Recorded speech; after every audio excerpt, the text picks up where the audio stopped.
Chapter 2. Police Reach Scene. The same clock that boomed the hour that sent Newt Lee off on his rounds of the factory building boomed freedom from the night's work for 3 men at the Atlanta police station. It had been an easy night for police reporters, but easy nights are weary nights, and the welcome hour meant that the big presses up in the office were grinding out pages of printed matter for the citizens of the city to while away the Sunday hours between breakfast and time to go to church. "Good night, Chief," they shouted as they clattered down the stone steps of the station house. "Good night, boys." The two of them turned up Decatur Street, foggy with the night mist, free from the throngs of merry, laughing colored people that had crowded them a few hours earlier. Only the lingering smell of fried fish and the reek of hot dogs remained of the jostling mass of humanity that had filled the street from curb to curb such a little while ago. "Where's Britt?" said one. "Out in Boots Rogers' automobile, I guess," said the other, and the two laughed. So the third reporter was left in the automobile, while inside the station house the officers lolled back in their chairs to drone away the remaining hours till the first light of morning. Already, over the smoky skyline to the east, a thin smudge of light was appearing. The arc lights in the street burned blue, and the hands on the station clock were crawling toward the hour of 3. Somewhere off in the cells to the rear of the station, the gulping sobs of a negress reached the officers. Brought in earlier in the evening on the charge of disorderly conduct, she had continued to moan and yell throughout the night until exhaustion brought only those racking sobs.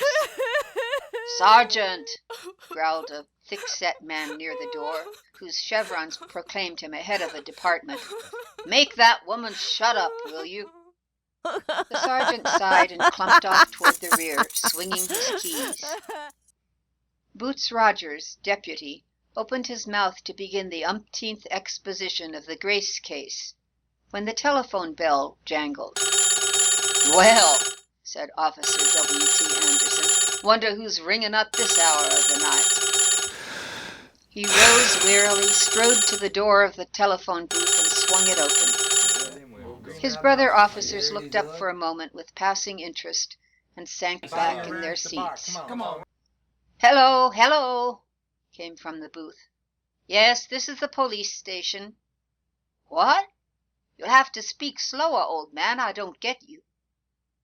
Then he got the message from that Negro many blocks away, crouching fearful in the gloom of the pencil factory, telling in a shaky voice of a dead girl found in the basement of the National Pencil Factory on Forsyth Street. As Officer Anderson crashed out of the phone booth with his news, the sleepy officers leaped to their feet, wide awake in a minute to the emergency. "My machine's in front," yelled Rogers. "Let's go."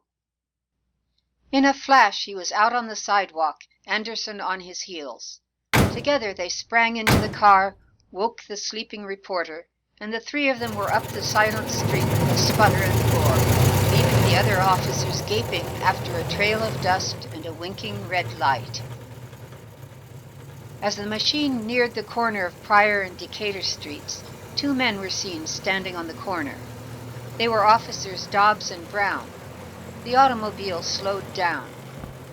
"Jump in," yelled Rogers, and with hardly a perceptible pause, the big car rocked on up Marietta Street, slewed into Forsyth, and stopped panting at the black pile that they knew was the National Pencil Company. The 4 men alighted.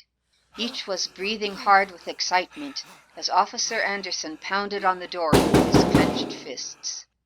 A muffled tread sounded from within. The latch grated harshly, and the frightened face of Newt Lee peered out at them. The whites of his eyes were rolling, and his teeth chattered. The picture of fear, each officer thought to himself. Before he could speak, "Where's the body?" they shot at him, and had entered the gloomy portal of the factory. With Lee in advance and Anderson right behind him with his hand clenched over a revolver, the men advanced single file to the scuttle hole. Newt Lee led them down the ladder into the darkness and pointed fearfully to the thing in the corner. "That's it," he whispered. The officers bent and looked upon the fearfully mutilated body of a girl. She lay inert in the sawdust, her head toward the front, her feet diagonally across toward the right rear corner. The face, bruised and cut, black with grime, was turned toward the wall. The body was face downward, and as the men stooped for a further examination, the extent of the injuries was revealed to them. They could see her hair in shreds, the unmistakable hair of a white person, stained dark with blood that had oozed from a wicked blow on the back of the head. The blue ribbon that had been tied on so blithely but a few hours before, now wilted and dirty, the silk lavender dress smeared with blood, one small white slipper still clinging to the right foot. Around the neck, a strand of heavy cord that had cut deep into the flesh. Around her head, a clumsily contrived gag, formed of cloth torn from her dress. They turned the body over. The underskirt was ripped to shreds. One stocking supporter was broken. The white stocking itself sagged down almost to the knee. Sergeant Brown threw his head back and gasped, "My God, it's only a child!" While they stood there, Sergeant Dobbs had been making a minute investigation of the cellar floor. A few feet away he found the other slipper of the girl. Near the shaft of the elevator was her flimsy little hat. Then he made a discovery. Turning toward the lantern light, he held up to view two soiled pieces of yellow paper, across which someone had scrawled rude letters. With bated breath, the officers read the notes. This was one. "He said he would love me, laid down like the night witch did it, but that long, tall, black negro did it by hisself." The other read, "Mama, that negro hired down here did this. I went to get water, and he pushed me down this hole. A long, tall negro, black, that has it woke. Long, lean, tall negro. I write while with me." What thing was this? What did they mean? Had the man who wrote these notes done this hellish deed? The quick flash of suspicion, already born in the brain of every white man present, turned toward the black man Lee. It was Anderson who swung suddenly toward the watchman and flung a rough hand on his shoulder. "You done this," he said hoarsely. "'Fore God, I didn't, white folks."